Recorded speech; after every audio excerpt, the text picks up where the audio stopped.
देश के 10 राज्यों में 12 स्मार्ट इंडस्ट्रियल सिटी बसाई जाएंगी। 6 प्रमुख औद्योगिक गलियारों के साथ इन शहरों को बसाया जाएगा। प्रधानमंत्री नरेंद्र मोदी की अध्यक्षता में हुई केंद्रीय मंत्रिमंडल की बैठक में इसकी मंजूरी दी गई है।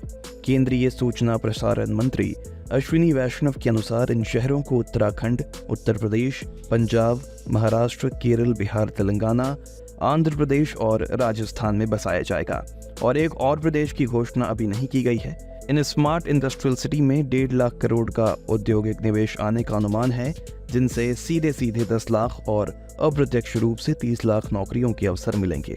इसका सीधा फायदा युवाओं को भी होगा। मैन्युफैक्चरिंग का बड़ा इकोसिस्टम बनाने के लिए केंद्र सरकार राष्ट्रीय औद्योगिक कॉरिडोर डेवलपमेंट प्रोग्राम के तहत इंडस्ट्रियल स्मार्ट सिटी विकसित करेगी।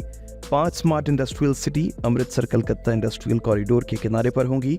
इनके लिए उत्तराखंड के खुरपिया, पंजाब के पटियाला में, राजपुरा, यूपी में आगरा, प्रयागराज और बिहार के गया को चुना गया है। इनके अलावा दिल्ली मुंबई इंडस्ट्रियल कॉरिडोर के किनारे महाराष्ट्र में दिग्गी और राजस्थान के जोधपुर पाली में ये शहर विकसित होंगे। Visakhapatnam Chennai industrial corridor, Hyderabad Bengaluru industrial corridor, Hyderabad Nagpur industrial corridor और चेन्नई बेंगलुरु इंडस्ट्रियल कॉरिडोर के किनारे एक स्मार्ट इंडस्ट्रियल सिटी होंगी। इनके लिए आंध्र प्रदेश के कोप्पाथरी, ओरवाकई, तेलंगाना के जहीराबाद, केरल के पल्लक्कड़ को चुना गया है। चुनाव संहिता के कारण 12वीं स्मार्ट सिटी के नाम की घोषणा नहीं की गई है। इसका अर्थ ये निकाला जा रहा है कि ये स्मार्ट सिटी हरियाणा या जम्मू कश्मीर में होगी। स्मार्ट इंडस्ट्रियल सिटी वास्तव में प्लग एंड प्ले और वॉक टू वर्क की सुविधा के साथ विकसित किया जाएगा।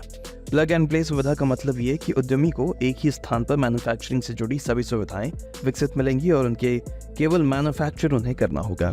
वॉक टू वर्क का आशय यह है कि श्रमिक पैदल ही टहलते हुए अपने कार्यस्थल तक पहुंच जाएंगे।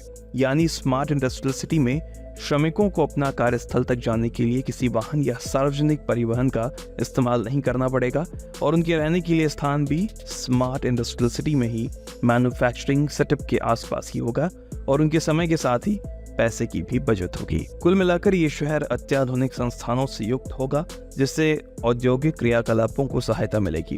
प्रधानमंत्री की गति शक्ति नेशनल मास्टर प्लान के साथ सामंजस्य स्थापित करते हुए स्मार्ट इंडस्ट्रियल सिटी में मल्टी मॉडल कनेक्टिविटी इंफ्रास्ट्रक्चर तैयार किया जाएगा, जिससे लोगों के साथ ही सामान और सेवाओं के आगमन में किसी तरह की बाधा न आए। इस अत्याधुनिक शहरों में निवेशकों को जमीन खोजने की जरूरत नहीं होगी और न ही उसके लैंड यूज को बदलवाने अथवा औद्योगिक यूनिट लगाने के झंझट में पड़ना होगा। इनमें औद्योगिक यूनिट लगाने के लिए तमाम सुविधाओं से लैस जमीन उपलब्ध कराना संबंधित राज्य सरकारों की जिम्मेदारी होगी। स्मार्ट इंडस्ट्रियल सिटी का कॉन्सेप्ट एक तरह से स्टीम और इंटरनेशनल कंबंशन इंजन के विकास के साथ ही पहली और दूसरी औद्योगिक क्रांति के साथ ही सामने आने लगा था, जिसके कारण भारी उत्पादन, शहरीकरण को बढ़ावा मिला। फिर आई तीसरी औद्योगिक क्रांति, जिसने मैन्युफैक्चरिंग में इंफॉर्मेशन और कम्युनिकेशन टेक्नोलॉजी के इस्तेमाल को बढ़ावा दिया।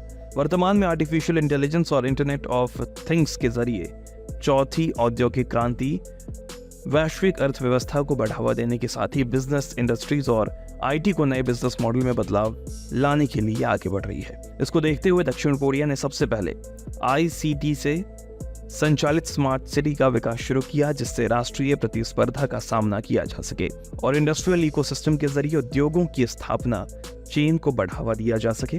स्मार्ट सिटी के इस तरह के विकास ने ग्लोबल सिटी मॉडल के रूप में लोगों का ध्यान अपनी ओर खींचा, जिससे टेक्नोलॉजिकल इनोवेशन और स्थायी विकास को गति मिल सकती है।